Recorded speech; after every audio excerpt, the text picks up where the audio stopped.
welcome back to my YouTube channel. ඉතින් ගොඩ දවසකින් පස්සේ තමයි මම YouTube එකට vlog එකක් අප්ලෝඩ් කරන්නේ. මේ ඇවිල්ලා හරියටම මැයි 30. ඒ කියන්නේ වෙසක් පොය දවස්. ඉතින් අපි යන්නේ අම්මගේ යාළුවෙක් ගෙදරට. ඔයාලා දැනටමත් දන්නවා ඇති thumbnail එකෙන් දැකලා අපි මොකටද මේ යන්නේ කියලා. ඔව් අපේ අම්මගේ යාළුවෙක් කරනවා සුප් දන්සලක්. ඉතින් අපි ඒකට උදව් කරන්න තමයි යන්නේ. අපි ගියේ 12 මාට එකට විතර යද්දිත් අන්ටිලා එළවලු කපන්න පටන් ගෙන තිබ්බා. ඉතින් මේ එළවලු සුප් දන්සලක් හින්දා ගොඩාක් එක જાතියේ එළවලු ගොඩක් ගෙනලා තිබ්බා. ඉතින් අපි යද්දි තනු ඇන්ටි එළවලු ඔක්කොම වගේ හොඳට හොදලා තිබ්බා. ඉතින් අපි ගිහින් එළවලු කපන්න පටන් ගත්තා. නිලෙම් ඔබේ ගුණ මෝදේ විදිම් ඔබේ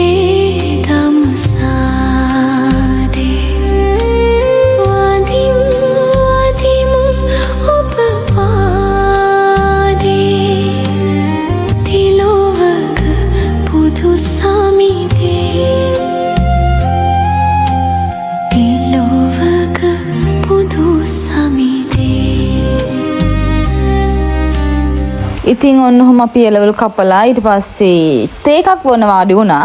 ඉතින් ඔයාලට පේනවා ඇති පිටිපස්සේ ඇන්ටිලා තාම වැඩ කරනවා. ඔයාලා දන්සලක් කරලා තියෙනවා නම් දන්නවා ඇති.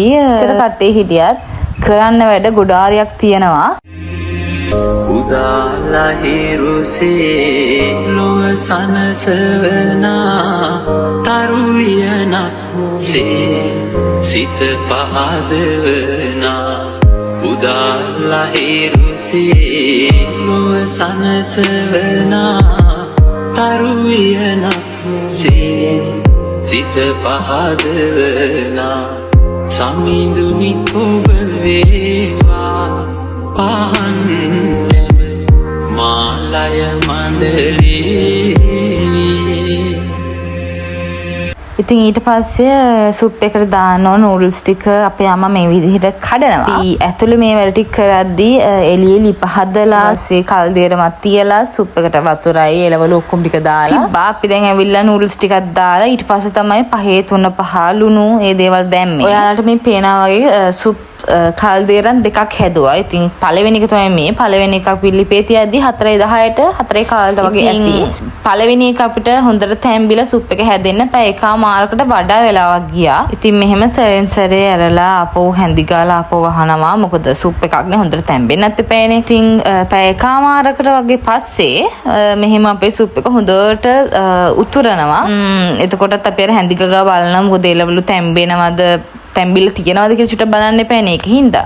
ඉතින් ඔන්නෝම ෆයිනලි අපේ පළවෙනි සුප් එක හදලා ඉවර වුණා. අපි දැන් පොඩ්ඩක් ගත්ත රහ බලන්න මොකද ඩුණු ඒ දේවල් ඇතිද කියලා චුට්ටක් බලන්න එපා නේ. ඒක හින්දා රහටම තිබ්බා මාරම රහයි. ඊට පස්සේ ඉතින් අපි හදව භාජනෙන් සුප් වෙන භාජන දෙකකට වෙන් කරගත්තා. මොකද අපි මේ වගේම තව සුප් එකක් හදන්න ඕනේ ඒකනේ හින්දා. ඊට පස්සේ දෙවෙනි සුප් එක හදන්න මෙහෙම එළවලු දාම මට ඒක නේ වීඩියෝ කරගන්න පුළුවන් වුණා. මේ වගේ එළවලු දාලා ඊට පස්සේ වතුර ලුණු ඒ දේවල් දාලා දෙවෙනි සුප් එකත් හදන්න පටන් ගත්තා.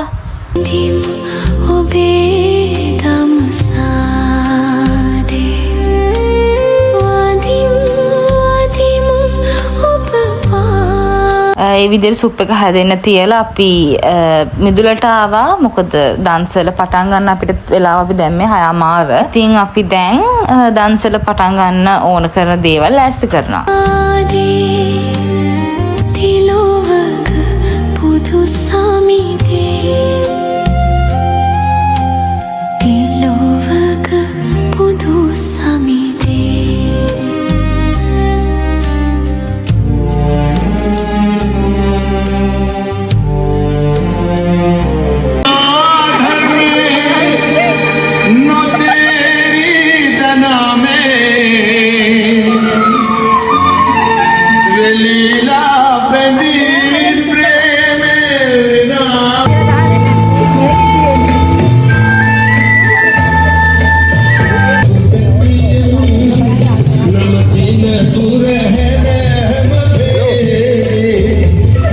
ඉතින් අපි 6:00 හරියටම දන්සල පටන් ගත්තා.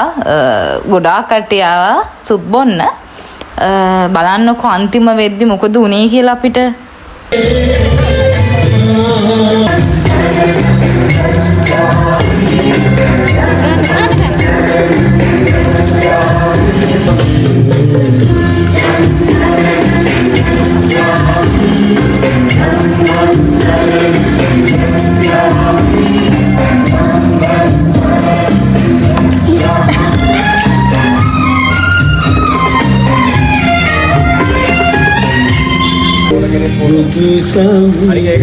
අපි පැය දෙකක් තුනක් විතර ආන්ටිලාගේ ගෙදර ළඟ දීලා දන්සල ඊට පස්සේ අපි ලෝලවල් රෝඩ් එකට ආවා ඊටු ටික බෙදන්න. අපි මේන් රෝඩට ඇවිල්ලා විනාඩි 5ක් 10ක් ඇතුළත ගොඩාක් කට්ටිය ආවා. හිතුවට වඩා ගොඩක් කට්ටිය ආවා.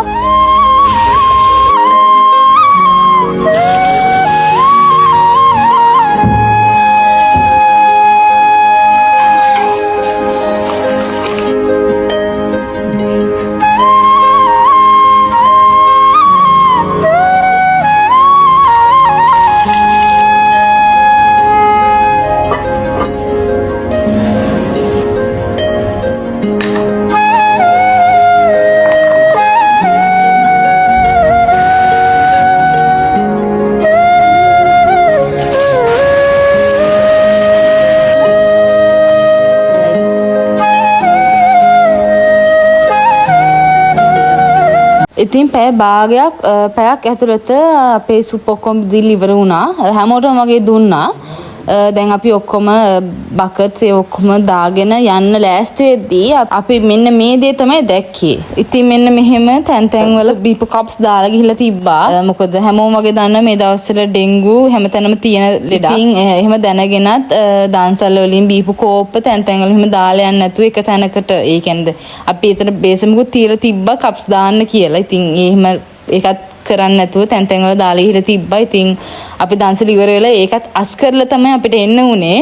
ඉතින් ඔයාලා දන්සලකට යනවා නම් අනිවාර්යෙන් මේ කාපු බීපු දේවල් එක්ක ගෙදර අරන් යන්න. එහෙම නැත්නම් ඒ අදාළ ස්ථාන වලට දාලා යන්න. මෙහෙම තැන් වල දාලා පරිසරය දූෂණය කරන්නත් එපා. ඒකත් මතක් කරන ගමන් මේ vlog එක මං හිතනවා ඔයාලා ආසාවෙන් බලන්න ඇති කියලා. ඉතින් මේ වගේ ලස්සන vlog එකකින් අපි ආපහු ඉක්මනට හම්බෙමු. එතකන් සතුටින් පරිස්සමෙන් ඉන්න. bye.